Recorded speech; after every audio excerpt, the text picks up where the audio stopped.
Hello friends, very good morning. How are you all? Hope you all are doing great. So आज मैं फिर से एक बहुत प्यारी बहुत छोटी स्टोरी है, बहुत सारे वर्ड्स हैं, ग्रामर के रूल्स हैं और हिंदी टू इंग्लिश ट्रांसलेशन करेंगे, इंग्लिश टू हिंदी ट्रांसलेशन करेंगे। तो आइए देखते हैं आज की स्टोरी में क्या है खास आपके लिए। स्टोरी हमारा है इल्यूजन। हेडलाइन क्या दिया हुआ है? इल्यूजन। इल्यूजन का मतलब क्या है? भ्रमित हो जाना, चीज़ें स्पष्ट नहीं हो पाती हैं। ठीक है, हम भ्रमित हो जाते हैं, उसे हम क्या बोलते हैं? भ्रम या फिर माया, जो भी बोले उसे हम क्या बोलते हैं? इल्यूजन।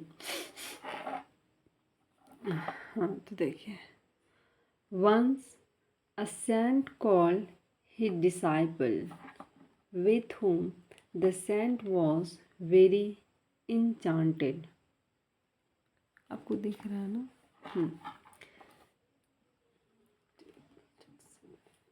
एक मिनट फ्रेंड्स।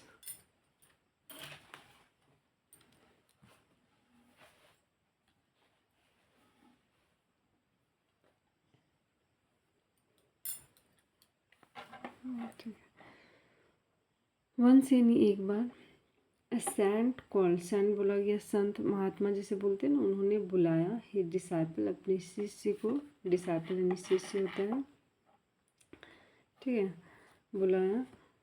विद होम, जिसके साथ। The saint was very enchanted. Very enchanted का मतलब बहुत ज़्यादा क्लोज हो पाते थे, अपनी दिल की बातें, अपनी हर एक बात को बहुत अच्छे से शेयर कर पाते थे। इंचांटेड मीन्स होता है वो आकर्षित हो जाना, या फिर बोल सकते हैं ना कि उनसे बहुत लगाव था। ठीक है, तो ये इस डिसाइपल पे भरोसा था, सारे बात को शेयर कर सकते थे। he took him to a dense forest। he took, take का सेकेंड फॉर्म है, वह ले गए, हिम यानी उसे, to a dense forest. Dense forest यानी घना घोर जंगल में। ठीक है, डेंस मतलब बहुत ज़्यादा घना जंगल में। एट अ सर्टेन प्लेस, एक निश्चित जगह पे।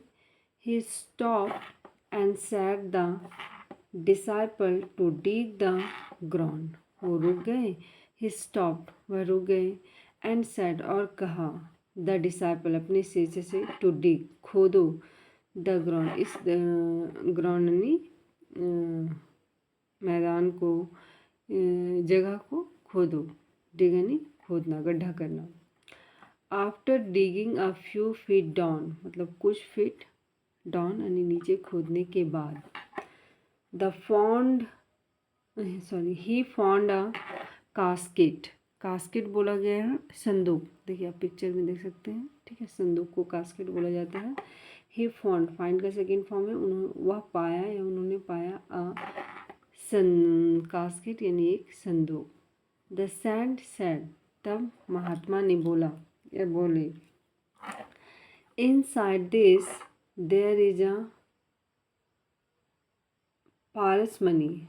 देखिए क्या बोला है कि इनसाइड दिस, इसके अंदर, there is a paras mani. क्या है? एक पारस मनी है। पारस मनी यहाँ देखते हैं क्या है ये, स्टोन। अच्छा, ये स्टोन का नाम है। ठीक है, पारस मनी क्या है?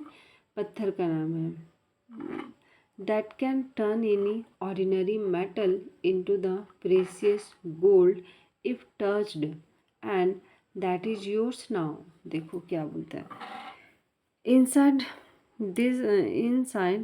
दिस कि इसके अंदर, there is a paras mani stone, की एक पारस मनी स्टोन है, ये नाम है। दैट कैन टर्न, टर्न यानी जो बदल सकता है। ठीक है, एनी ऑर्डिनरी मेटल, ऑर्डिनरी यानी कोई साधारण मेटल में, इनटू अ प्रीशियस गोल्ड। ठीक है, किस चीज़ से? सोने से एक साधारण मेटल में बदल सकता है। इफ़ टच, अगर तुम छूते हो, and that is yours now, और वह तुम्हारा हो जाएगा। ठीक है, एंड दैट इज, यह तुम्हारा है अब। The disciple being so learned, the disciple being so learned मतलब डिसाइपल भी बहुत पढ़ा लिखा सुलझा हुआ था। थॉट उसने सोचा that if there would have any relevancy of what the saint said. यहाँ देखिए थोड़ा सा एक वर्ड है, रेलिवेंसी का मतलब होता है क्या, संबंधिता, संबंधिता। देखिए अगर ग्रामर में सॉरी गूगल में इसका मीनिंग देखेंगे तो क्या निकलेगा, संबंधिता, लेकिन यहाँ सेंटेंस देख लेते हैं। ही थॉट उसने सोचा दैट कि if there would have been any relevancy of what the saint said, मतलब कि उसने सोचा कि अगर इससे किसी भी तरह का संबंधिता है, व्हाट द सैंड मतलब जो संत ने बोला है उससे किसी भी तरह का जुड़ा हुआ शब्द है, then the iron casket would have been changed into gold. तो क्या है, मतलब ये जो डिसाइपल है वो सोच रहे कि अगर जो संत कह रहे हैं, जो हमारे महात्मा कह रहे हैं, अगर उनसे कोई भी बात संबंधित है तो the iron casket would have been change, जो आयरन का कास्केट है, जो लोहे का कास्केट है, वो बदल जाएगा इनटू गोल्ड, यानी सोने में। Merging this he through the casket, merging मतलब होता है ऐसा सोचते हुए, सोच विचार कर, या दिस ही थ्रू का थ्रू द कास्केट, वो कास्केट को फेंक देता है, फेंक दिया। But as he return back where he found the casket, जब वह वापस लौटा, वेयर जहाँ ही फाउंड द कास्केट, जहाँ वो उसने कास्केट को पाया, it had been turn into gold, और वह सोने में बदल चुका था। ठीक है, दिख रहा है ना आपको, बदल चुका था। It was coated with cloth inside it that restricted the contact of the casket to the stone। देखिए इट वॉज कोटेड, कोटेड का मतलब होता है ना लपेटा, ढका हुआ, जैसे बोलते हैं ना कवर किया हुआ, विथ क्लोथ्स कपड़े से, इनसाइड यानी अंदर की ओर, इट उसमें, दैट रिस्ट्रिक्टेड जो रोकता था, रिस्ट्रिक्ट करता था, द कॉन्टैक्ट मतलब डायरेक्ट उसे छूने से, ऑफ द कास्केट संदूक को, टू द स्टोन स्टोन को छूने से, जो कास्केट में जो संदूक में जो स्टोन थे उसे डायरेक्ट छूने से रोकता था, क्योंकि उसमें कपड़ा कोटेड किया हुआ था, लपेटा हुआ था। रिग्रेटिंग हिज डीड, अपने किए पर पछताते हुए, he started searching for the stone, और वह क्या किया, स्टोन को ढूंढना शुरू कर दिया। दैट हैड लॉस्ट, जो क्या हो गया था, गायब हो गया था, इन ड्राई लीव्स, सूखी पत्तियों में खो गया था। When he through the casket, जब वह कास्केट को फेंका था ना, तो उसमें जो स्टोन थे वो सूखी पत्तियों में गिर गए थे।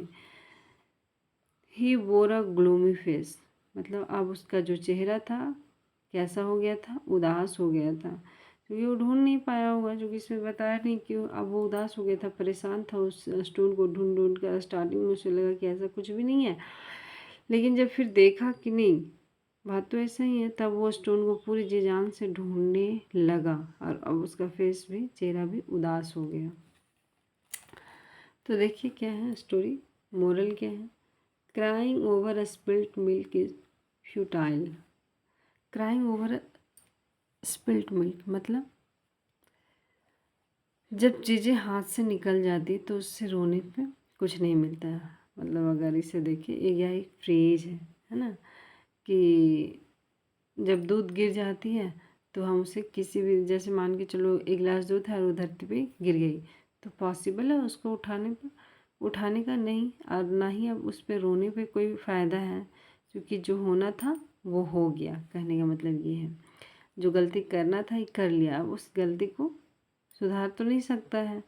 तो कभी कभी कोई चीज़ें अगर बोला जा रहा है तो उसे एक्सेप्ट कीजिए, वरना रोने के सिवा कुछ नहीं बचता। तो ये गुरु जी की बातों को चेकआउट कर रहा था। फ्यूटाइल मीन्स होता है बेकार हो जाता है, बर्बाद हो जाता है, नष्ट हो जाता है।